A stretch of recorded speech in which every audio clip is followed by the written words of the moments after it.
Good evening, welcome to special debate. America చదువులపైన మోజు ఇప్పటిది కాదు, కొన్ని ఏళ్ల నుంచి కొనసాగుతున్నది. కానీ ఈ మధ్య అమెరికా వెళ్ళిన విద్యార్థులు వెంటనే తిరిగి వస్తున్నారు. అమెరికాకు చేరుకోకుండానే వెనుదిరుగుతున్నారు. పర్టికులర్గా నెల 2 నెలల నుంచి ఈ పరిస్థితి ఉంది. ఎవరికి రాని ఇబ్బంది మన దగ్గరికి ఎందుకు వచ్చింది? బయట జరుగుతున్న, మీడియాలో జరుగుతున్న రకరకాల చర్చలు జరుగుతున్నాయి. అందులో వాస్తవం ఎంత? అమెరికా వెళ్ళి చదువుకోవాలనుకున్న విద్యార్థులు ఏం చేయాలి, పేరెంట్స్ ఏం చేయాలి? దీనిపైన మనం చర్చ చేద్దాం. ఈరోజు చర్చలో పాల్గొనేందుకు Hindu senior assistant editor Ravikanth Reddy garu, అదేవిధంగా Kanneganti Ramesh garu, centre for human security and studies, ఇద్దరు మన దగ్గర ఉన్నారు. ఇద్దరితో మనం మాట్లాడదాం. నమస్కారం అండి. నమస్తే సార్. రవికాంత్ గారు, అమెరికా వెళ్తున్న విద్యార్థులు పోయిన నెల నుంచి ఇప్పటివరకల్లా పోయిన వాళ్ళంతా వెనక్కి వస్తూనే ఉన్నారు. అసలు ప్రధానమైన కారణం ఏమిటి? దీనికంటే అమెరికా పోయిన వాళ్ళు డిపోర్ట్ అయ్యి రావడం ఫస్ట్ టైం కాదు ఇది. కాకపోతే ఒకరు ఇద్దరు వచ్చేవాళ్ళు. ఈసారి ప్రముఖంగా అంటే దాదాపు ఒక 100 మంది స్టూడెంట్స్ వెనక్కి వచ్చారు. డిసెంబర్ 28 నుంచి ఈ రావడం మొదలైంది. అయితే ఈ రావడానికి ముఖ్య కారణం ఏంటంటే, ఒకటి అక్కడ సబ్స్టాండర్డ్ యూనివర్సిటీస్, ఇన్ఫీరియర్ యూనివర్సిటీలో మన స్టూడెంట్స్ జాయిన్ అవుతున్నారు, అందుకని వాపస్ పంపిస్తున్నారని ఒక ప్రధానమైన కారణం ఇది. అయితే దీనికి అందరికీ మూల కారణం ఒకటి మనం అర్థం చేసుకోవాలంటే, ఈ 2 యూనివర్సిటీస్ ఏవైతే ఉన్నాయో, north western polytechnic university and silicon valley university, ఈ 2 యూనివర్సిటీస్లో వెళ్తున్న స్టూడెంట్స్ని వాళ్ళని చాలా మటుకు పంపిస్తున్నారు. ఇంకొన్ని యూనివర్సిటీస్ కూడా పంపించారు. ఈ 2 యూనివర్సిటీస్ ఉన్నాయి కాలిఫోర్నియాలో. సో కాలిఫోర్నియాలో దాదాపు ఇటువంటి యూనివర్సిటీస్ అంటే లో standard universities, sub standard universities ఏవైతే ఉన్నాయో చాలా ఉన్నాయి. వీటికి తెలుగు విద్యార్థులు చాలామంది వెళ్తుంటారు. ఇది ఫస్ట్ టైం కాదు. ఇంతకుముందు ట్రై వ్యాలీ 2011లో ట్రై వ్యాలీ యూనివర్సిటీ ఇష్యూ అయింది. అక్కడ కూడా తెలుగు స్టూడెంట్స్ చాలామంది యూనివర్సిటీ మూతపడింది, దాన్ని వెనక్కి వచ్చారు. కొంతమంది అక్కడ వేరే యూనివర్సిటీలో జాయిన్ అయ్యారు. ఆ తర్వాత హర్గ్యూన్ యూనివర్సిటీ అని ఇంకొక ఇష్యూ వచ్చింది. సేమ్ ఇటువంటి కారణాలే. అంటే అక్కడ కాలేజెస్లో స్టాండర్డ్ లేదు, వాళ్ళు పాఠాలు సరిగ్గా చెప్పట్లేదు, స్టూడెంట్స్ కేవలం ఏదో ఉద్యోగాలు చేసుకోవడానికి పోతున్నారు అనే ప్రధానమైన కారణం మీద అక్కడ యూనివర్సిటీస్ దాన్ని పెంచి పోషిస్తున్నటువంటి సంస్కృతిని, దానికి తెలుగు వాళ్ళే ఎక్కువ వెళ్ళడం. అందులో ఈ పర్టికులర్ ఈ 2 యూనివర్సిటీస్లో చూస్తే దాదాపు 80% మంది తెలుగు స్టూడెంట్సే ఉండడం కూడా మీరు గమనిస్తే మన వాళ్ళకి బాగా క్రేజ్ ఉంది అమెరికా పోవాలని. దాన్ని చాలా యూనివర్సిటీస్ క్యాష్ చేసుకుంటున్నాయి అనేది ఒక అంశం. అయితే ఈ క్యాష్ చేసుకుంటున్న యూనివర్సిటీస్ని, అవి చాలా లో స్టాండర్డ్ యూనివర్సిటీస్, దాన్నే మన వాళ్ళు ఎంచుకుంటున్నారు. ఆ ఎంచుకోవడంలో ముఖ్యంగా ఏంటంటే, తప్పుడు డాక్యుమెంట్ సంబంధించి వాళ్ళకి ఇక్కడ మంచి ఎడ్యుకేషన్ ఇక్కడ లేకపోయినా, వాళ్ళకి స్టాండర్డ్ లేకపోయినా కూడా కేవలం అమెరికా వెళ్ళాలి, అమెరికా వెళ్ళి అక్కడ జాయిన్ కావాలి ఏదో ఒక యూనివర్సిటీలో. అక్కడ వెళ్తే ఒకటి ఏంటంటే, ప్రధానమైన ఆకర్షణ అమెరికాకి ఏంటంటే సోషల్ రికగ్నిషన్. అంటే కేవలం ఒక సోషల్ రికగ్నిషన్. అంటే మావాడు అమెరికాలో ఉన్నాడు, లేకపోతే మా బిడ్డ అమెరికాలో చదువుతుంది అంటే పేరెంట్స్ కానీ సమాజంలో వాళ్ళకు ఒక మంచి గుర్తింపు ఉంటుంది అని ఒక ప్రధానమైన కారణం. అంటే మంచి స్టూడెంట్స్ ఎప్పుడు వెళ్తారు, ఇది ఇప్పుడు 60 దశకం నుంచి వెళ్తున్నారు. కానీ ఇప్పుడు ఈ మధ్యన లాస్ట్ 20 ఇయర్స్లో ఐటీ రంగం, ఐటీ భూమి పెరిగిన తర్వాత వెళ్ళడం తెలుగు స్టూడెంట్స్ చాలామంది వెళ్తున్నారు. అయితే ఈ లాస్ట్ 10 ఇయర్స్లో కొంచెం సబ్స్టాండర్డ్ స్టూడెంట్స్, అంటే అసలు అమెరికాలో చదవలేని అటువంటి క్వాలిటీ లేని స్టూడెంట్స్ కూడా చాలామంది వెళ్తున్నారు. అయితే ఈ 2 యూనివర్సిటీలకు వచ్చిన అంటే ఈ డిపోటేషన్, ఇప్పుడు మనం మాట్లాడుకునేది వెనక్కి పంపిస్తున్నారు. ఎందుకు వెనక్కి పంపిస్తున్నారు ఈ 2 యూనివర్సిటీలు అంటే, దీనికి ఒక మూల కారణం ఏంటంటే, అమెరికాలో కన్జ్యూమర్ ఫైనాన్షియల్ ప్రొటెక్షన్ బ్యూరో అని ఒక బ్యూరో ఉంది. ఈ 2 యూనివర్సిటీస్ని అక్రెడిట్ చేసిన, అంటే అక్రెడిషన్ ఇచ్చే ఒక accrediting council for independent colleges and schools అని ఒక సంస్థ ఉంది, ప్రైవేట్ సంస్థ. ఆ సంస్థ మీద కొన్ని ఆరోపణలు వచ్చినాయి అమెరికాలో. ఆ సంస్థ మీద ఏంటంటే, వీళ్ళు కొన్ని వేరే యూనివర్సిటీస్కి, తక్కువ యూనివర్సిటీస్కి వీళ్ళు అక్రెడిషన్ ఇస్తున్నారంటే కంప్లైంట్ చేస్తే ఆ సిఎఫ్ఎంపి అనే ఒక సంస్థ, గవర్నమెంట్ సంస్థ, ఎంక్వైరీ స్టార్ట్ చేసింది. ఇప్పుడు డిసెంబర్ 11th నాటి ఎంక్వైరీ స్టార్ట్ చేసింది. సో ఆ ఎంక్వైరీలో ఏదో కొంచెం తెలిసినట్టుంది. అంటే ఈ 2 యూనివర్సిటీలో వాళ్ళు చెక్ చేస్తే 80% మంది తెలుగు విద్యార్థులు ఉండడం, వాళ్ళకు కొంచెం డౌట్ వచ్చి కొంచెం కాన్సన్ట్రేట్ చేయమని చెప్పినారు. సో వీళ్ళు ఇమీడియట్గా దిగగానే ఆబ్వియస్లీ హైదరాబాద్ నుంచి వెళ్తున్న స్టూడెంట్స్ అందరూ టార్గెట్ చేసి అక్కడ వాళ్ళను రకరకాలుగా క్వశ్చన్లు వేయడము, ఆ క్వశ్చన్లో చాలామంది అంటే క్వశ్చన్ చెప్పలేకపోవడము, అందుకని విద్యార్థులు వెనక్కి పంపినారు. దీనికి మూల కారణం ఏంటంటే, ఆ అక్రెడిషన్ కౌన్సిల్ మీద ఆరోపణలు రావడము, దాని ద్వారా జరిగిన ఎంక్వైరీలో వచ్చిన భాగంగానే వీళ్ళని వెనక్కి పంపిస్తున్నారు. అంటే ఇక్కడ మన వాళ్ళకు ఏ ప్రమేయం లేదు, మన దేశానికి కూడా ఏ ప్రమేయం లేదు, అంతా అక్కడ జరిగింది. ఇదంతా అక్కడ జరిగింది. ఓకే, ఇదంతా అక్కడ జరిగింది. సార్ రమేష్ గారు, అమెరికా వెళ్ళే ముందు వీళ్ళ ప్రిపరేషన్ ఎట్లా ఉండాలి, మన వాళ్ళది ఎట్లా ఉంది? చాలా ఇంపార్టెంట్ ప్రశ్న అండి అది. Having a valid visa doesn't mean you are entering into the United States. అదొకటి. రెండు టెక్నికల్ పాయింట్స్ ఉన్నాయి. ఒకటి పెద్దలు రవికాంత్ రెడ్డి గారు చెప్పినట్టు అక్కడ ఒక ప్రాబ్లం ఉంది, వాళ్ళ ఇంటర్నల్ సిస్టంలో కొద్ది ప్రాబ్లం, లూప్ హోల్స్ ఉన్నాయి. మన వైపు నుంచి మీరు అడిగారు కాబట్టి వీసా ఇచ్చేదేమో యుఎస్ స్టేట్ డిపార్ట్మెంట్ అండి, వాళ్ళ విదేశాంగ శాఖ. వీసా తీసుకొని మన వాళ్ళు అక్కడ అమెరికా గడ్డ మీద అడుగు పెట్టడానికి అక్కడ customs and border protection CBP అని ఒకటి ఉంటుంది, కస్టమ్స్ బోర్డర్ ప్రొటెక్షన్ ఫోర్స్ అని, హోమ్ల్యాండ్ సెక్యూరిటీ అని ఒకటి ఉంటుంది, అదేమో వాళ్ళ డిపార్ట్మెంట్ ఆఫ్ హోమ్ల్యాండ్ సెక్యూరిటీ. ఈ రెండింటి శాఖల మధ్య సమన్వయం ఉండాలి. వీసా ఉన్నంత మాత్రాన అక్కడికి వెళ్తాం కాదు. వీసాతో పాటుగా ఆ ఇమిగ్రేషన్ ఆఫీసర్స్ అడిగే ప్రశ్నలకి చాలా స్పష్టంగా, ఆత్మవిశ్వాసంతో, కాన్ఫిడెంట్గా మిగతా డాక్యుమెంట్స్ అన్ని చూపించి సమాధానం చెప్పగలగాలి ఈ రెండింటితో. ముఖ్యంగా అదేనండి మేము చెప్పబోయేది. యాక్చువల్గా రవికాంత్ రెడ్డి గారికి కూడా దీనికి విట్నెస్. మనకి Osmania university centre for international programmes అని మన హైదరాబాద్ నడిబొడ్డున ఉస్మానియా విశ్వవిద్యాలయంలో యుఎస్ కాన్సులేట్ హైదరాబాద్ వాళ్ళు యొక్క ఫండింగ్తో మనము అమెరికన్ కార్నర్ అని Osmania university centre for international ప్రోగ్రామ్స్లో ప్రీ డిపార్చర్ ఓరియంటేషన్, అంటే ఒక వ్యక్తి అమెరికాలో చదువుకోవడానికి అబ్బాయి కానీ అమ్మాయి కానీ వెళ్ళబోయే ముందల అమెరికా యొక్క సంస్కృతి ఏంటి, దాని చరిత్ర ఏంటి, లా ఎలా ఉంటుంది, ఎలా వాళ్ళని ఎదుర్కోవాలి, ఇది బోర్డర్ ప్రొటెక్షన్ ఫోర్స్ కానీ ఇమిగ్రేషన్ అఫీషియల్స్ కానీ ఎలాంటి ప్రశ్నలు అడగొచ్చు, వీటన్నిటికీ మానసికంగా సంసిద్ధం అవ్వాల్సిన అవసరం ఉంది.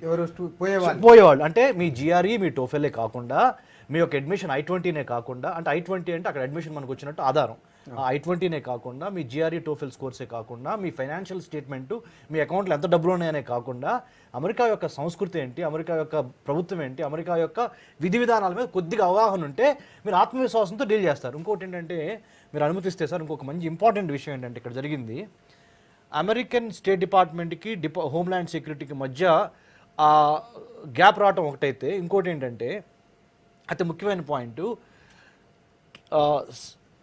Southern California southern valley university SVU కదండి అది, తర్వాత నార్త్ వెస్టర్న్ పాలిటెక్నిక్ యూనివర్సిటీ, రెండింటితో పాటుగా ఇందాక రవికాంత్ రెడ్డి గారు కూడా చెప్పారు ఎర్గున్ యూనివర్సిటీ అని, తర్వాత ట్రైవాలీ యూనివర్సిటీ అని.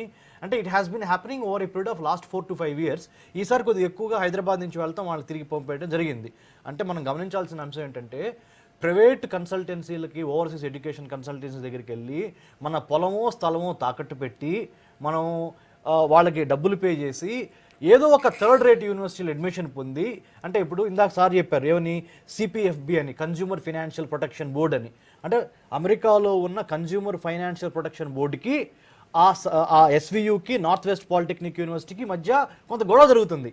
ఈ గొడవ జరుగుతున్న నేపథ్యంలో మన స్టూడెంట్ తెలివిగల అయితే వాళ్ళ అడ్మిషన్ కొన్నాళ్ళు డిఫర్ చేసుకోవాలి, కొన్నాళ్ళు ఆగాలి, ఆ గొడవ సమసిపోవాలి, అప్పుడు వెళ్తాం వల్ల ఇలాంటి ప్రాబ్లమ్స్ రావు.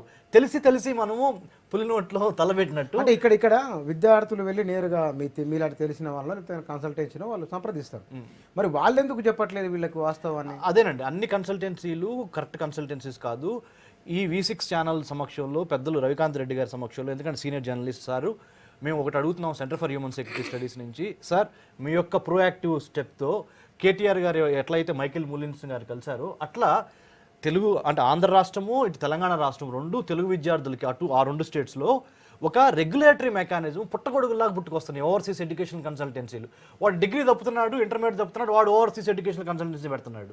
అంటే అమెరికాలో ఉన్న 4000 యూనివర్సిటీస్లో ఏ గ్రేడ్ ఏంటి, B గ్రేడ్ ఏంటి, C గ్రేడ్ ఏంటి తెలుసుకోవాలి. ఒక ఎత్తు తెలుసుకోవాలంటే మొదలు ఈ కన్సల్టెంట్కి తెలియాలి. లేకపోతే ఏమవుతుందంటే తప్పుడు సమాచారం ఇస్తాడు, 10,000 తీసుకుంటాడు, నేను మీ వీసా ప్రాసెస్ చేస్తానంటాడు, మీ అడ్మిషన్ ప్రాసెస్ చేస్తానంటాడు, ఆ విధంగా తిప్పిస్తారు. అందుకని రవికాంత్ రెడ్డి గారి సమక్షంలో సార్ చాలా సీనియర్ జర్నలిస్టు, రెస్పెక్టెడ్ జర్నలిస్టు, తర్వాత KTR గారు పెద్ద మన మినిస్టర్ గారు, వీళ్ళందరూ కలిసి మన మైకేల్ ములిన్స్ అంటే US కాన్సుల్ జనరల్ కలిశారు. కాబట్టి అట్లానే ఒక రెగ్యులేటరీ మెకానిజం ఏర్పాటు ఉండాలి ఓత్ ఆంధ్ర అండ్ తెలంగాణ. రవికాంత్ రెడ్డి గారు, అమెరికాలో ఉన్నదేమిటి, మన దగ్గర లేనిది ఏమిటి? అమెరికాలో ఉన్నది డబ్బు. అంటే మన వాళ్ళకి ఏంటంటే చాలామందికి అమెరికా ఒక క్రేజ్ అయిపోయింది. అంటే తెలుగు వాళ్ళకు ఇది ఒక, మీరు అమెరికాలో ఏ పట్టణానికి పోయినా తెలుగు వాళ్ళు ఎక్కువ. దాదాపు మనకు భారతదేశం నుండి సంవత్సరానికి 30 నుంచి 35,000 మంది విద్యార్థులు అమెరికా పోతారు. అందులో దాదాపు ఒక 60% తెలుగు వాళ్ళే ఉంటారు. అంటే మిగతా రాష్ట్రాల నుంచి ఒక 30-40% ఉంటే 60% అంటే దాదాపు ఒక 20,000 మంది, 18 నుంచి 20,000 మంది తెలుగు విద్యార్థులే ఉంటారు మొత్తం భారతదేశం నుంచి, మన వాళ్ళే ఉంటారు. సో మీరు అక్కడ ఏ యూనివర్సిటీ పోయినా కూడా చాలామంది తెలుగు వాళ్ళు ఉండడము, ఇది one of the highest population తెలుగుది. సో ఒకటి పోవడం ఏంటంటే IT బూమ్ వచ్చినాక మన వాళ్ళు అక్కడికి, మన దగ్గర ఇంజనీరింగ్ కాలేజ్ అప్పుడు స్టార్ట్ అయినాయి బాగా, మన వాళ్ళు ఐటీలో కొంచెం బాగున్నారు, పోయి బాగా స్థిరపడ్డారు కాబట్టి వాళ్ళని చూసి మిగతా వాళ్ళు పోవడం స్టార్ట్ అయింది. సో ఇది ఒక మెయిన్ మీ ఇందాక చెప్పినట్టు one of the main reasons ఈ సోషల్ రెస్పెక్ట్ అండి. అంటే అమెరికాలో మా పిల్లలు చదువుతున్నారంటే చాలా ఆనందం ఇక్కడ పేరెంట్స్కు. సో దాని కొరకు చాలామంది పంపుతున్నారు. కానీ అన్ఫార్చునేట్లీ ఏంటంటే పేరెంట్స్కి ఇన్ఫర్మేషన్ ఉండదు. ఇప్పుడు పాపం మీ పేరెంట్ ఎవరైతే తల్లిదండ్రులు ఒక కన్సల్టెన్సీ దగ్గరకు వెళ్తారు.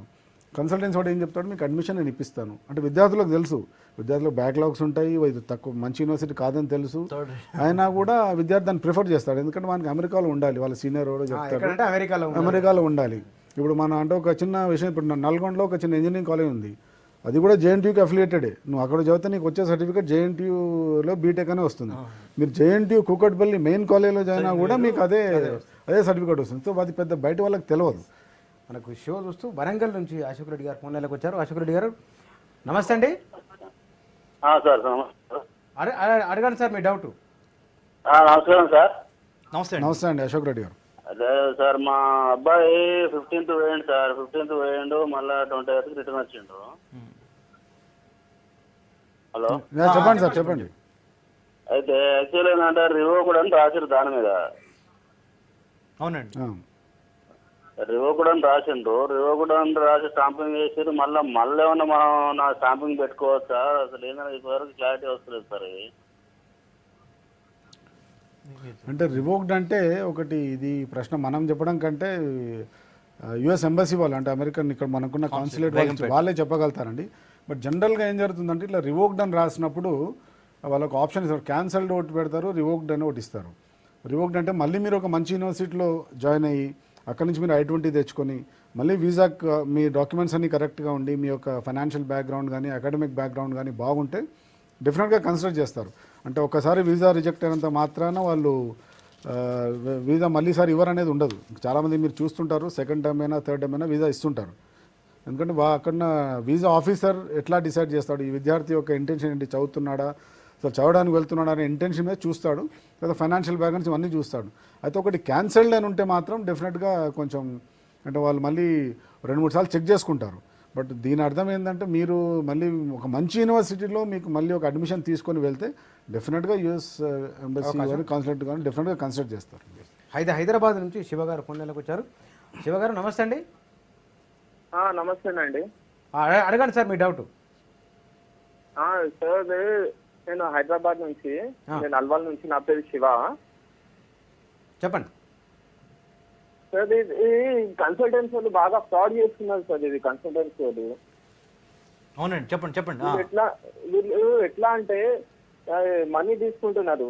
ఇప్పుడు వీళ్ళకు కన్సల్టెన్సీ నుంచి యూనివర్సిటీస్ టైఅప్స్ ఉన్నాయి. సిలికాన్ వ్యాలీ ఇంకా ఎన్పియు వీళ్ళకు టైఅప్స్ ఉన్నాయి. వీళ్ళు ఎట్లా అంటే I-20 తెచ్చేస్తున్నారు, కానీ తర్వాత ప్రాసెస్ ఏం చేస్తలేదు. ఇంకా ఫైనాన్షియల్ డాక్యుమెంట్స్ 15 నుంచి 20,000 తీసుకుంటారు. తీసుకొని అన్ని ఫైనాన్షియల్ డాక్యుమెంట్స్ అవి అన్ని రెడీ చేసి ఇస్తారు. ఇవన్నీ డూప్లికేట్. ఇటువంటి కన్సల్టెన్సీస్ చాలా ఉన్నాయండి. అమీర్పేట్ల, బంజారా హిల్స్ లా. అమీర్పేట్లకి అయితే ప్రతి ఒక్క గల్లీకి 4-5 ఉన్నాయండి. అన్ని చిన్న అన్ని ఫ్రాడ్ కన్సల్టెన్సీ. అదే మీ డౌట్ ఏదో అడగండి. డౌట్ ఏంటంటే ఇప్పుడు రిటర్న్ వచ్చిన వాళ్ళకు మళ్ళీ వెళ్ళే ఛాన్స్ ఉందా? థ్యాంక్ యూ శివ గారు. అంటే ఇందాక నేను చెప్పినట్టు మీరు చాలా మటుకు నేను చాలా అమెరికన్ ఎంబసీ మిత్రులతో మాట్లాడుతుంటాను ఈ వీసా ఇష్యూస్ మీద. వాళ్ళ సెషన్స్కు అటెండ్ అవుతుంటాను. వాళ్ళు చెప్పేది ఏంటంటే ఒకసారి వీసా రిజెక్ట్ అయినంత మాత్రాన మళ్ళీ మీకు వీసా ఇవ్వరని రూల్ ఏం లేదు. మీరు సెకండ్ టైం మళ్ళీ అప్లై చేయొచ్చు. ఒక మంచి యూనివర్సిటీకి అప్లై చేసి మీ అన్ని డాక్యుమెంట్స్ కరెక్ట్గా ఉంటే డెఫినెట్గా మిమ్మల్ని కన్సిడర్ చేస్తారు. సో మీరు డోంట్ లూజ్ హోప్ దట్ ఒకసారి మాకు వాపస్ పంపించేస్తున్నారు కాబట్టి మాకు రాదు అనే హోప్ అట్లా మీరు డోంట్ లూజ్ దట్ హోప్. మీరు డెఫినెట్గా మంచి యూనివర్సిటీకి అప్లై చేస్తే డెఫినెట్గా ఛాన్స్ ఉంటుంది. సో మీరు ఇందాక ఒకటి అన్నట్టు ఈ కన్సల్టెన్సీస్ మోసం చేస్తున్నారన్న. కన్సల్టెన్సీస్ డెఫినెట్గా వాళ్ళు మిస్లీడ్ చేస్తున్నాయి. బట్ చాలామంది స్టూడెంట్స్ వీళ్ళందరూ బీటెక్ చదివిన వాళ్ళు, హైదరాబాద్లో ఉన్న వాళ్ళు, వాళ్ళకి కొంచెం నాలెడ్జ్ ఉంది. అంటే వాళ్ళ సీనియర్స్ ఆల్రెడీ అమెరికాలో ఉన్నారు, వేరే యూనివర్సిటీస్లో. వీళ్ళకి కొద్ది గొప్ప తెలుసు. వీళ్ళకి తెలుసు అంటే వీళ్ళు పోవడమే ఇటువంటి యూనివర్సిటీలకు పోతున్నాము, అందులో అయితేనే మాకు ఈజీగా అడ్మిషన్ వస్తుంది. ఇప్పుడు ఎన్పియూ ఉంది, ఎన్పియూలో 20 లక్షలు ఫీజు అండి. నువ్వు అదే ఒక మంచి యూనివర్సిటీలో చేస్తే దాదాపు 50 నుంచి 60 లక్షలు అవుతుంది. సో వీళ్ళు ఏం చేస్తారు, ఆ 50 లక్షలు ఖర్చు పెట్టే బదులు 20 దాంట్లో చేరిపోదాం, అమెరికా పోతే ఎట్లాగో డబ్బు సంపాదించుకోవచ్చు, అక్కడ ఎంఎస్ డిగ్రీ తీసుకున్న తర్వాత ఎట్లాగో చేరిపోవచ్చు ఎక్కడైనా అనే ఒక ఆలోచనతో చాలామంది విద్యార్థులు ఉంటారు. పేరెంట్స్కి అవగాహన ఉండదు. పిల్లలు కూడా చెప్తారు, అతను కన్సల్టెన్సీ వాడు ఏం చెప్తాడు, నేను యూనివర్సిటీలో అడ్మిషన్ ఇప్పిస్తాను, అమెరికా పంపిస్తాను అంటాడు. సో ఒకటి ప్రాబ్లం ఏంటంటే కన్సల్టెన్సీస్కి ఇక్కడ రెగ్యులేటరీ మెకానిజం మన దగ్గర లేదు. యాక్చువల్లీ అంటే ఒక ఎఫర్ట్ జరిగింది 7 years back. American regulatory council అని ఒకటి పెట్టినారు. ఏంటంటే ఇటువంటి ఏజెంట్స్ అందరినీ ఒక దగ్గర తెచ్చి ఏమైనా ప్రాబ్లమ్స్ ఉంటే వాళ్ళని గైడ్ చేయడం, వాళ్ళకి అసలు ట్రైన్ చేయడం, అమెరికా ఎడ్యుకేషన్ సిస్టమ్ గురించి వాళ్ళని ట్రైన్ చేయడం అని ఒక పెట్టినారు. కానీ మన దగ్గరనే చాలామంది జాయిన్ కాలేదు. ఎందుకంటే దాంట్లో జాయిన్ కావాలంటే 5 లక్షల ఫీజు, 5 లక్షల ఫీజు పెట్టి ఈ కన్సల్టెంట్ ఎందుకు జాయిన్ అవుతాడు? సో ఈ కన్సల్టెంట్స్ అందరూ ఏంటంటే ఇట్లా చిన్న ఇటువంటి విద్యార్థులను పట్టుకొని, లేకపోతే మిడిల్ లెవెల్ విద్యార్థులను పట్టుకొని వాళ్ళు మిస్లీడ్ చేస్తూ ఉంటారు. సో రెగ్యులేటరీ మెకానిజం లేదు కాబట్టి డెఫినెట్గా గవర్నమెంట్ అది ఒక కన్సిడర్ చేయొచ్చు. దీనికి ఒక లింక్డ్ ఒకటి ఏముందంటే యుఎస్కు లేని మెకానిజం మీకు ఆస్ట్రేలియా గవర్నమెంట్లో ఉంది. ఇప్పుడు ఇక్కడ నుంచి ఆస్ట్రేలియా వెళ్ళే విద్యార్థులకు ఇక్కడ ఆస్ట్రేలియన్ గవర్నమెంట్ ఒక ఏజెన్సీ పెట్టింది. అంటే ఇక్కడ ఏజెంట్స్ అందరు కలిసి association of Australian educational representatives in India area అని ఒక పెద్ద ఆర్గనైజేషన్, అది ఇక్కడ ఆస్ట్రేలియన్ హై కమిషన్తో కలిసి పనిచేస్తుంది. సో ఇటువంటి విద్యార్థులకు సమస్యలు వచ్చినప్పుడు లేకపోతే తప్పుడు సమాచారం ఇచ్చిన ఏజెంట్స్ వాళ్ళు చర్యలు తీసుకుంటారు. అటువంటి మెకానిజం మన అమెరికన్ ఏజెంట్స్ దగ్గర లేదు. అది అటువంటి రెగ్యులేటరీ మెకానిజం వస్తే డెఫినెట్గా ఇటువంటి తగ్గుతాయి. రమేష్ గారు, వీళ్ళను కన్సల్టెన్సీ వాళ్ళను నకిలీ అని కానీ లేకపోతే కనుక వీళ్ళకి ఇది అవగాహన లేదు అనే విషయాన్ని మనం ఎట్లా ఐడెంటిఫై చేయాలి కదా ముందుగానే? అదేనండి, సింపుల్ అండి. ఇప్పుడు మనము ఇందాక పెద్దలు రవికాంత్ రెడ్డి గారు ఒక మంచి మాట చెప్పారు. ఏంటంటే స్టూడెంట్స్ వాళ్ళకి ఒక అవగాహన రావాలి, బ్యాక్గ్రౌండ్ చెక్స్ చేసుకోవాలి.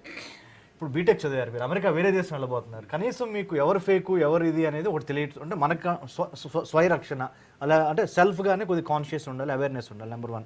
నెంబర్ 2, ఈ ఆస్ట్రేలియన్ మోడల్లోనే ఇప్పుడు రవికాంత్ రెడ్డి గారు చెప్పినప్పుడు మన అమెరికన్ ఎంబసీ కూడా కొంతమంది రిప్రజెంటేటివ్స్ని గుర్తించి కొన్ని క్వాలిటీ స్టాండర్డ్స్ని, కొన్ని స్టాండర్డ్ ఆపరేటింగ్ ప్రొసీజర్స్ లాగా SOPs లాగా ఒక క్వాలిటీని సెట్ చేయాలి.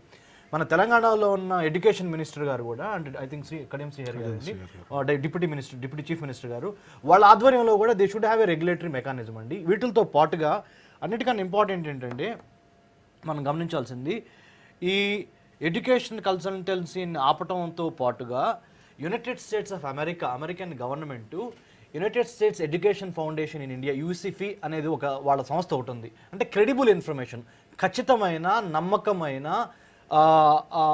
తప్పుడు సమాచారం లేకుండా ఇవ్వడానికి గవర్నమెంట్ US కాన్సులేటే వాళ్ళకి ఒక ఎడ్యుకేషన్ వింగ్ ఉంది. వాళ్ళని తప్పకుండా సంప్రదించాలి. మేము ఒక non political organisation, non profit centre for human security studies, మా వైపు నుంచి కూడా మేము స్టూడెంట్స్కి సహాయం చేయడానికి మేము చాలాసార్లు ఉస్మానియా ఆర్ట్స్ కాలేజీలో కూడా మనం స్కాలర్షిప్స్ మేము పెట్టాము రవికాంత్ రెడ్డి సార్. సో ఈ విధంగా మేము ఫ్రీగా చేయగలమండి. ఇంకోటి ఏంటంటే US గవర్నమెంట్ని సంప్రదించడం, US గవర్నమెంట్తో టచ్లో ఉండటం, వాళ్ళకి ఈమెయిలింగ్ ఇవ్వటం, వాళ్ళ దగ్గర నుంచి UCFI తర్వాత మన Osmania university centre for international programmes, Osmania యూనివర్సిటీలో ఉన్న సెంటర్ను ఉపయోగించుకోవడం ద్వారా సార్ మీకు మెరిట్ ఉండి కడుపులో కసి ఉంటే మీరు ఏ ప్రైవేట్ ఏజెన్సీకి ఏ కన్సల్టెన్సీ దగ్గరికి వెళ్ళవసరం లేదు.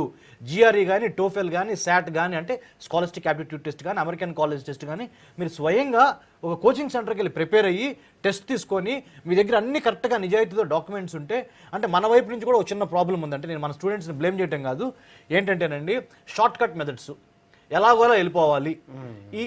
ఈ తొందరపాట్లు ఏమవుతుందంటే థర్డ్ రేట్ యూనివర్సిటీస్ని సెలెక్ట్ చేసుకోవటం, సోషల్ మీడియాలో కూడా అరే బాబు ఎక్కడ మనకు జాబ్ చేయొచ్చు, ప్రైవేట్ జాబ్ ఎక్కడ ఎంత డబ్బులు $ఎన్ని సంపాదించవచ్చు అని ఈ సోషల్ మీడియా అయిన గూగుల్, ట్విట్టర్, ఫేస్బుక్లో ఉపయోగించడం వలన హోమ్ల్యాండ్ సెక్యూరిటీ వాటిని మానిటర్ చేస్తుంది. మానిటర్ చేసి ఓకే మీరు రాకముందలే మీ చిట్ట బయటపడిపోతుంది అక్కడ, ఓహో నువ్వు ఈ ఇంటెన్షన్తో వస్తున్నావు అయితే వెనక్కి వెళ్ళమ్మని పంపిస్తున్నారు. సో నిజాయితీగా ఉండి షార్ట్ కట్లు లేకుండా స్ట్రైట్ వేలో గవర్నమెంట్ ఉన్న ఆ సంబంధాలను ఉపయోగించుకుని US గవర్నమెంట్ ఉపయోగించుకుంటే 100%. ఎందుకంటే ఒక్క నిమిషం ఒక్క లాస్ట్ అండి, ఎందుకంటే చాలా మంది ఇండియన్ స్టూడెంట్స్ అమెరికాలో చదువుకుంటున్నారు. ఇందా పెద్దలు మన రవికాంత్ రెడ్డి గారు చెప్పినట్టు 1,80,000 మంది అడ్మిషన్స్ జరిగినాయండి. ఎక్కువ మంది ఆదాయం ఇచ్చేది చైనీస్ తర్వాత ఇండియన్ స్టూడెంట్స్ అమెరికాలో. సో తప్పకుండా అమెరికా కూడా ఇది లాభదాయకమైంది, కావాలని వాళ్ళు ఏమీ చేయట్లేదు. మనలో కొంత తప్పు అక్కడ కొంత తప్పు మనలో జరిగింది. వాల్మీకి ఎడ్యుకేషన్ కన్సల్టెన్సీ అని ఒకటి ఉందండి, మనకు తెలిసింది. చాలా మంది IAS సార్ రవికాంత్ రెడ్డి గారు, అమెరికాలో ఉన్న తెలుగు వాళ్ళు, కొన్ని తెలుగు సంఘాలు విద్యార్థులకు ఏదైనా సమస్య వస్తే తాము ఉన్నామని అంటున్నారు. వాళ్ళు అది ఎంతవరకు చేయగలరు? ఇంకా వాళ్ళ వైపు నుంచి ఏం చేయాలంటారు? ఇంకా అంటే ఒకటి చేస్తారండి. ఇప్పుడు తానా ఉంది, one of the oldest organisation Telugu association North America, వాళ్ళకు ఒక సపరేట్ వింగ్ ఉంది. అసలు తానా టీమ్ స్క్వేర్ అని ఏంటంటే అక్కడ స్టూడెంట్స్ పర్టికులర్ స్టూడెంట్స్ ప్రాబ్లమ్స్ వచ్చినప్పుడు వాళ్ళు చాలా యాక్టివ్గా రోల్ ప్లే చేస్తారు. ఎందుకంటే వాళ్ళు కూడా స్టూడెంట్స్గా అక్కడికి వెళ్ళి ఆ తర్వాత స్థిరపడ్డారు, మంచి మంచి పొజిషన్ ఉన్నారు. కాబట్టి it's a very big organisation. అట్లాగే చాలా TDF ఉంది, Telangana development forum. Telangana development forum కూడా చాలా పెద్ద ఆర్గనైజేషన్. వాళ్ళు కూడా స్టూడెంట్స్కి చాలా హెల్ప్ చేస్తూ ఉన్నారు. ప్రాబ్లం ఏంటంటే మంచి స్టూడెంట్స్కు ఎప్పుడు ఈ ప్రాబ్లం రాదు. మంచి స్టూడెంట్స్ అక్కడ మంచి స్టూడెంట్స్ యూనివర్సిటీలో జాయిన్ అయినాక కూడా ఏమైనా ప్రాబ్లమ్స్ ఉంటే ఇటువంటి ఆర్గనైజేషన్స్ డెఫినెట్గా వాళ్ళు ఆ తర్వాత నాటా అని మన కొత్తగా వచ్చిన ఆర్గనైజేషన్స్ ఉన్నాయి. సో ప్రతి వాళ్ళు వాళ్ళ లెవెల్లో చేస్తున్నారు. మన ఆటా కూడా అమెరికన్ తెలుగు అసోసియేషన్ ఆటా కూడా వీళ్ళందరికీ ఒక సిస్టమ్ అంటే ఒక మెకానిజం ఉంది, సపరేట్ వింగ్స్. చాలామంది సొంతంగా అంటే వాళ్ళ టైం ఖర్చు పెట్టి వాళ్ళ పైసలు ఖర్చు పెట్టి కూడా దీని కొరకు పనిచేస్తుంటారు. మన వాళ్ళకి మన కష్టం వస్తే ఆదుకోవడానికి ఉన్నారు డెఫినెట్గా. అయితే ఒకటి ఏంటంటే మన వాళ్ళు ఇన్ఫ్యాక్ట్ తానా వాళ్ళ వెబ్సైట్లో కానీ ఆటా వాళ్ళు కూడా ప్రతి ఒక్కరు లోకల్ ఆర్గనైజేషన్స్ ఉంటాయి వాళ్ళకి, ప్రతి సిటీ చాప్టర్స్. సో వాళ్ళు కూడా స్టూడెంట్స్కి ఏమన్నా అవసరం వచ్చినప్పుడు కానీ అంటే యూనివర్సిటీస్ అడ్మిషన్స్లో కానీ అక్కడ అకామిడేషన్ ప్రాబ్లమ్స్ ఉన్నప్పుడు కానీ డెఫినెట్గా వాళ్ళ రోల్ ఉంటుంది, వాళ్ళు హెల్ప్ చేస్తారు. బట్ మన స్టూడెంట్స్ ఎంతవరకు హెల్ప్ తీసుకుంటున్నారు అనేది మీరు అంటే తానా ఆట మహాసభలకు వెళ్తే చాలామంది స్టూడెంట్స్ కనిపిస్తారు. అంటే దాని ద్వారా లబ్ధి పొందిన వాళ్ళు అక్కడ చాలామంది యాక్టివ్గా పనిచేస్తారు కూడా. సో మంచి స్టూడెంట్స్ డెఫినెట్గా దీన్ని ఒక మంచి ఆర్గనైజేషన్గా వీటిని యూజ్ చేసుకుంటున్నారు అక్కడ మన. బట్ కొంతమంది మన చదివినట్టు ఇటువంటి మనం చెప్పిన లో స్టాండర్డ్ యూనివర్సిటీకి పోయిన వాళ్ళు ఒక ఇన్ఫియారిటీ కాంప్లెక్స్లో ఉన్నారు అక్కడ. నేను that's what I have observed. అంటే వాళ్ళు బయటకు వచ్చి చెప్పలేని పరిస్థితి కూడా చాలామంది స్టూడెంట్స్లో ఉంది. కానీ అమెరికా ఎడ్యుకేషన్కి ఇంతమంది అక్కడికి వెళ్తుంటే బాగా చదువు ఉంటుందని ఆ 2 యూనివర్సిటీల విషయంలో ఏదో జరుగుతుంది అనేది అక్కడ కోర్టులో ఉన్న కేసు. అది అమెరికాలో కూడా ఇట్లా మోసాలు ఉంటాయా? ప్రైవేటు మోసాలు ఎక్కడైనా ఉంటాయి. అంటే అమెరికాలో ఇప్పుడు దాదాపు 4,000 యూనివర్సిటీస్ ఉన్నాయి. సో అందులో 4,000 యూనివర్సిటీలు అన్ని మంచి యూనివర్సిటీస్ కావు. దాదాపు 2,000 వరకు మంచి యూనివర్సిటీస్ కావాలి. అంటే మంచి యూనివర్సిటీస్ అంటే అక్కడ లోకల్ పరంగా వాళ్ళకు సంబంధించినవి అవి, అంటే వాళ్ళ చదువు వాళ్ళ అవసరానికి పెట్టుకునేవి. అంటే ఇంటర్నేషనల్ స్టూడెంట్స్ను ఇంటర్నేషనల్ లెవెల్లో రీసెర్చ్ ఓరియంటెడ్ స్టూడెంట్స్ను అట్రాక్ట్ చేసే యూనివర్సిటీస్ కావు అవి. క్వాలిటీ ఎడ్యుకేషన్ అంటే వాళ్ళు చూస్తారు ఎట్లా అంటే ఆ స్టూడెంట్ మా అమెరికాకు వస్తే అమెరికాకి ఏ విధంగా ఉపయోగపడతాడు, ఇప్పుడు కాదు ఇంకో 30 సంవత్సరాల వరకు అనే ఆలోచనతో అటువంటి స్టూడెంట్స్ ఎంపిక చేస్తారు వాళ్ళు. సో మీరు టాప్ యూనివర్సిటీస్ దేనికైనా వెళ్ళండి, చాలామంది ఇండియన్ స్టూడెంట్స్ చాలా మంచి రీసెర్చ్ చేస్తూ ఉన్నారు. ఇక్కడ ఐఐటీలు చదివిన వాళ్ళు కానీ ఎందుకు మన JNTU ఓయూ ఉస్మానియా నుంచి వాళ్ళు చాలామంది వేలాది మంది స్టూడెంట్స్ మంచి రీసెర్చ్ చేస్తున్నారు. సో అటువంటి అంటే ఒక అవగాహన ఏంటంటే అమెరికా పోతున్న అంత చెత్త స్టూడెంట్స్ కాదు, చాలామంది మంచి స్టూడెంట్స్ ఉన్నారు. బట్ కొంతమంది స్టూడెంట్స్ తప్పుడు డాక్యుమెంట్స్తో వెళ్ళి వాళ్ళు ఇటువంటి వాటిలో ఇరుక్కపోతున్నారు. మనకు cyber law expert Sai Sushanth garu phone లైన్లోకి వచ్చారు. సాయి గారు నమస్తే అండి. నమస్తే అండి సార్, అమెరికా వెళ్ళి మన రిటర్న్ వచ్చిన విద్యార్థులుగా వెళ్తున్న విద్యార్థుల ఫేస్బుక్ సోషల్ మీడియాకి సంబంధించిన వాటిని అక్కడి పోలీసులు చూస్తున్నారు, స్టడీ చేస్తున్నారు, మానిటరింగ్ చేస్తున్నారు అనేది లీగల్గా మన వాళ్ళకి ఏదైనా సమస్య ఉంటుందా దాని నుంచి? ఖచ్చితంగా ఉంటుందండి. ఎందుకంటే ముఖ్యంగా ఈరోజు మనం చూస్తే యుఎస్ లా ఒకసారి మనం అర్థం చేసుకుంటే ఏదైనా యుఎస్ ప్రోడక్ట్ కానీ లేకపోతే ఏదైనా వెబ్సైట్ కానీ లేకపోతే ఏదైనా యుఎస్ కి సంబంధించిన ఐటీ ప్రోడక్ట్ ఏదైనా వాడినా లీగల్ గా వాళ్ళకి అన్ని రకాలుగా హక్కులు ఉన్నాయండి. వెరిఫై చేయడానికి, దాన్ని ట్రాక్ చేయడానికి, అలాగే అక్కడ ఏదైనా ఆఫెన్సివ్ గానీ లేకపోతే అబ్యూజివ్ గా ఉండి లేకపోతే ఏదైనా లీగల్ గా అది ఇంప్లికేషన్ క్రియేట్ చేసే కంటెంట్ ఉంటే మాత్రం ఖచ్చితంగా దానివల్ల లీగల్ ట్రబుల్ అనేది ఉంటుంది. కానీ ఇక్కడ చదువుకోవడానికి వీడియో అక్కడ మన రమేష్ గారు అంటున్నది ఏంటంటే చదువుకోవడానికి వెళ్తున్న విద్యార్థులు వాళ్ళ పర్పస్ చదువుకోవడం కాకుండా ఏదో ఉద్యోగం చేసుకోవాలనే చర్చలు కూడా ఫేస్బుక్లో జరిగినాయి, అందుకోసమనే వెనక్కి పంపారనేది వీరు అంటున్న మాట. అట్లాంటి అది కూడా ఉంటుందా? అవునండి, ఖచ్చితంగా. ఈ రోజు మనం చూస్తే ఈ సోషల్ మీడియా అవ్వచ్చు, వాట్సాప్ అవ్వచ్చు, అలాగే మన ఈమెయిల్స్ అవ్వచ్చు, చాలా మంది ఏంటంటే ఒక ఇన్క్విజిటివ్నెస్ కానీ లేకపోతే ఎగ్జైట్మెంట్ కానీ ఇలాంటి వాటి వల్ల ఏమవుతుందంటే ఈ ఇన్ఫర్మేషన్ అనేది అంటే నేను పలానా యూనివర్సిటీలో అడ్మిషన్ వచ్చింది, నేను ఇది చేద్దాం అనుకుంటున్నాను, లేకపోతే నా యూనివర్సిటీ ఇలాంటి పర్మిషన్ ఇచ్చింది, ఇలాంటివన్నీ కూడా సోషల్ మీడియాలో కానీ వాట్సాప్ లో కానీ లేకపోతే ఈమెయిల్ ద్వారా కానీ ఎక్స్చేంజ్ చేస్తున్నారు. దీనివల్ల మనకు అర్థం కాని పాయింట్ ఏంటంటే ఇలాంటి యూనివర్సిటీస్ వాళ్ళు బ్యాక్గ్రౌండ్ వెరిఫికేషన్ చేసినా లేకపోతే సోషల్ మీడియా అకౌంట్ ని ట్రాక్ చేసినా ఇటువంటి డీటెయిల్స్ అన్ని బహిరంగంగా వాళ్ళకి తెలుస్తాయి. కాబట్టి ఖచ్చితంగా ఆ సమస్యలు అనేవి వస్తాయి.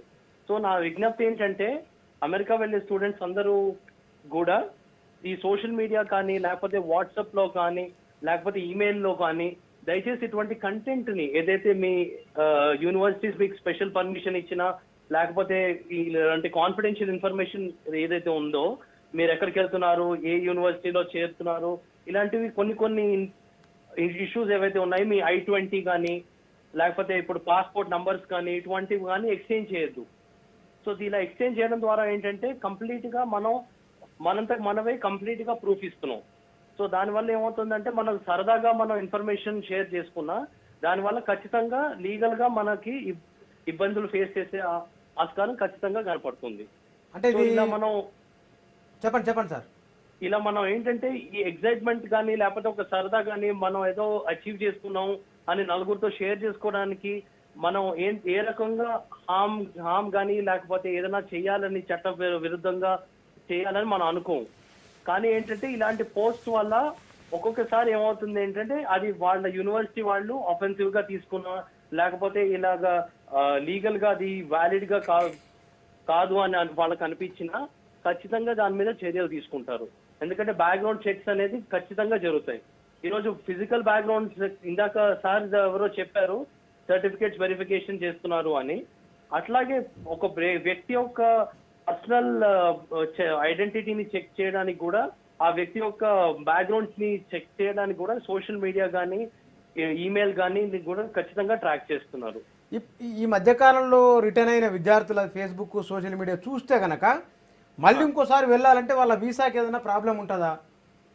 అంటే ఇప్పుడు చెప్పిన పరంగా మనం ఏదైనా ఇలాంటి పోస్ట్ ఇప్పుడు రాశారు కాబట్టి, అంటే నా దృష్టిలో ఏంటంటే వాళ్ళు ఎక్కువ దీన్ని లీగల్ గా ఏదో చేయాలి, ఏదో హామ్ చేయాలి ఆ యూనివర్సిటీకి అని వాళ్ళు ఏం చేయలేదు. కానీ కొంత రకమైన ఆఫెన్స్ కమిట్ చేశారు కాబట్టి, ఆఫెన్స్ అని కూడా నేను చెప్పను, అంటే దాన్ని వైలేషన్ అంటారు, కాంట్రవెన్షన్ అంటారు. కాంట్రవెన్షన్ అంటే ఒక సింపుల్ వైలేషన్.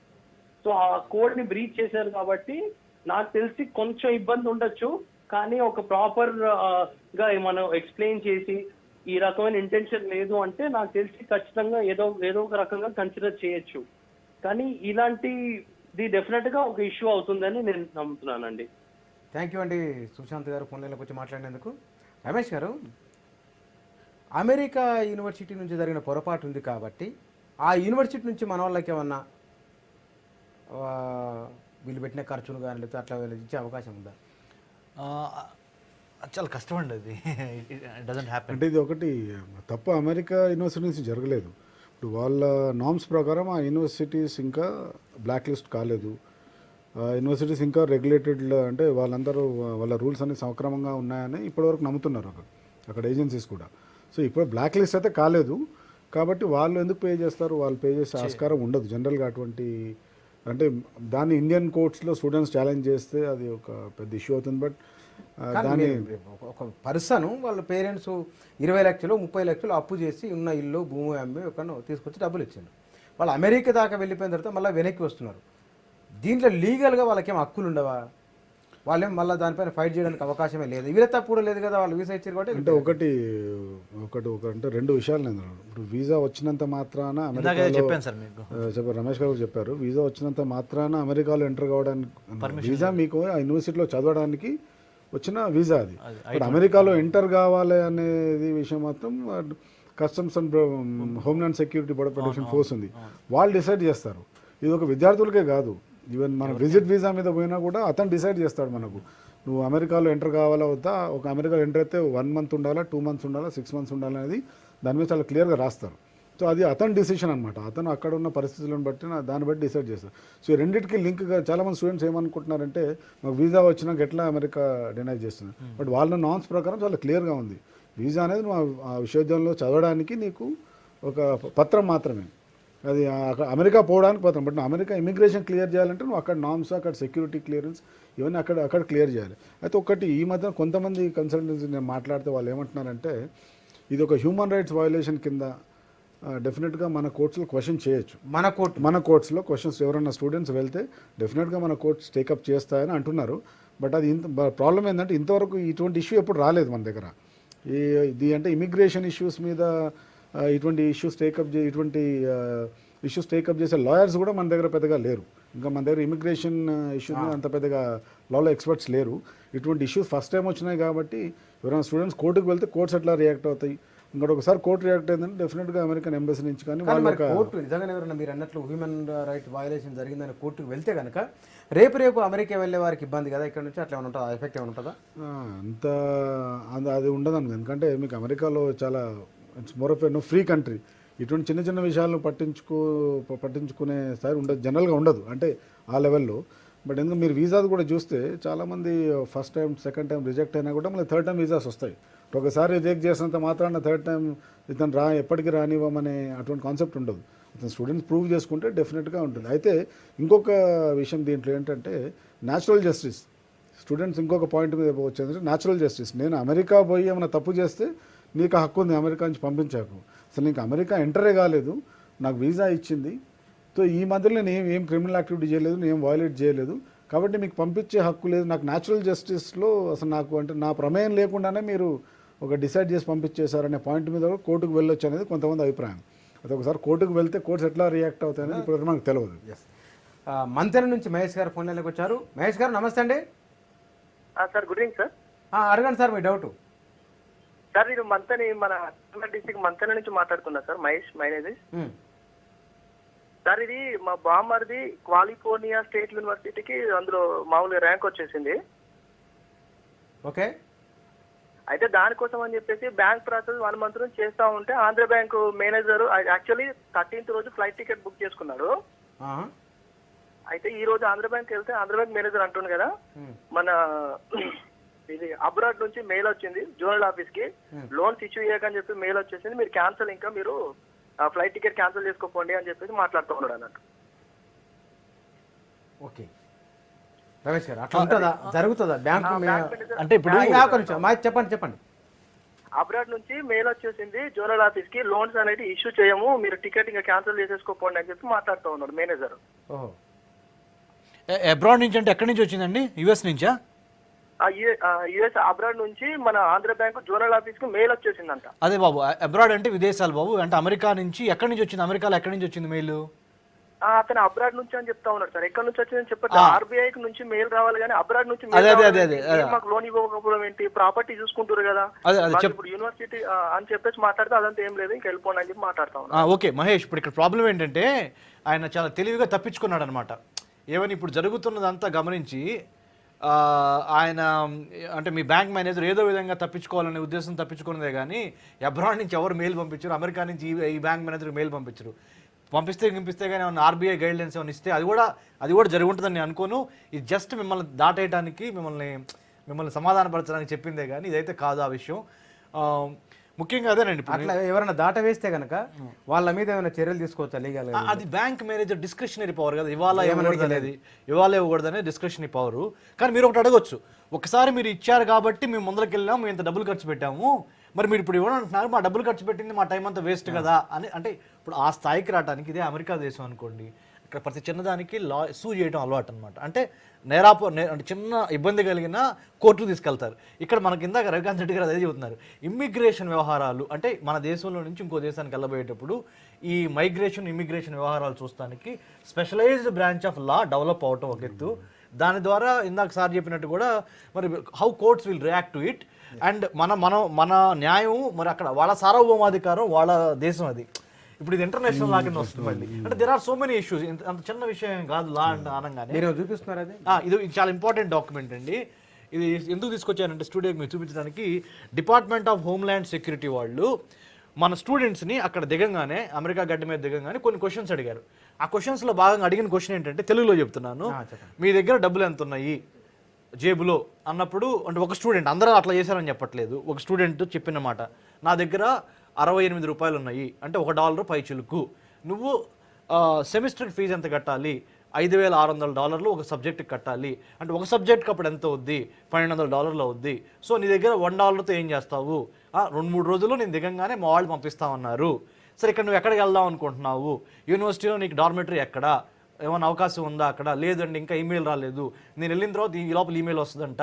మరి హోటల్లో ఏమన్నా నువ్వు అకామిడేషన్ బుక్ చేసుకున్నావా? చేసుకుంటే ఏ హోటలు, ఎక్కడ? మరి దానికి ఎట్లా చెల్లిస్తావు? నీ జేబులో ఉన్న డబ్బు, నీ దగ్గర డెబిట్ కార్డు ఉందా, క్రెడిట్ కార్డు ఉందా, ఉంటే దాంట్లో క్యాష్ ఎంత ఉంది, మీ అమ్మగారిది మీ నాన్నగారిది డేట్ ఆఫ్ బర్త్ ఏంటి, అది ఎందుకు అడిగారు తెలుసండి? వాళ్ళు సబ్మిట్ చేసిన డాక్యుమెంట్స్ నిజమా కాదా తెలుసుకోవడానికి క్రాస్ చెకింగ్ కోసం అనమాట. ఈ విధంగా ఆర్థికంగా, మానసికంగా, విద్యాపరంగా, సామాజికంగా అన్ని అంశాలను వాళ్ళు క్వశ్చన్స్ చేసి ఆ క్వశ్చన్స్ ద్వారా ఎంత ఆత్మవిశ్వాసంతో స్టూడెంట్ సమాధానం చెప్తే దాన్ని బట్టి మనం దాంట్లో వీళ్ళ ఎన్నిక వచ్చిన వాళ్ళతో సరిగ్గా సమాధానం చెప్పలేదు. ఇది డిపార్ట్మెంట్ ఆఫ్ హోమ్లాండ్ సెక్యూరిటీ ఇచ్చిన డాక్యుమెంట్. అందులో ఒక చాలా ఇంపార్టెంట్ క్వశ్చన్ ఒకటి అడిగారు వాళ్ళు. అసలు మీరు అంటే ఒక యూనివర్సిటీలో చదవడానికి ఫైనాన్షియల్ అంటే డబ్బులు ఎక్కడి నుంచి ఎంత డబ్బులు ఖర్చు అవుతాయని మీకు ఎట్లా తెలిసింది అంటే వాళ్ళ ఆన్సర్ చాలా వాళ్ళు వరబాటం ఆన్సర్ ఇచ్చినారు. ఏంటంటే దోస్ ఫ్రెండ్స్ ఆన్ FB అన్నాడు ఒక స్టూడెంట్ ఆన్సర్. అంటే ఫేస్బుక్ లో ఎవరో ఒకరు చెప్పినారు అని. అంటే నువ్వు ఒక అమెరికాలో చదవడానికి వెళ్తున్న విద్యార్థివి ఎవరో ఫేస్బుక్ లో చెప్పిన మాటలు వినిపోవు కదా. అంటే ఇటువంటి ఆన్సర్స్ డెఫినెట్ గా వాళ్ళకు డౌట్ ను జాగ్రత్త తీసుకుంటే ఇబ్బంది ఏం లేదు. జాగ్రత్త తీసుకుంటే ఇబ్బంది లేదు. చాలా ప్రాపర్ హోంవర్క్ అండి, ప్రాపర్ హోంవర్క్ చేయాలి. థ్యాంక్ యూ అండి రమేష్ గారు, రవికాంత్ రెడ్డి గారికి థ్యాంక్ యూ అండి. అమెరికా వెళ్ళి చదువుకోవడమే ఒక లక్ష్యం అయితే ఆ వెళ్ళడానికి కావాల్సిన ప్రాసెస్ ఏ విధంగా వెళ్ళాలి, ఆ మెథడ్స్ అన్ని కూడా పకడ్బందీగా ఉంచుకొని సర్టిఫికెట్లన్నీ జాగ్రత్తగా ఉంచుకొని కావాల్సిన నియమ నిబంధనలు పాటిస్తే కనుక ఎలాంటి ఇబ్బంది ఉండదు. Thank you.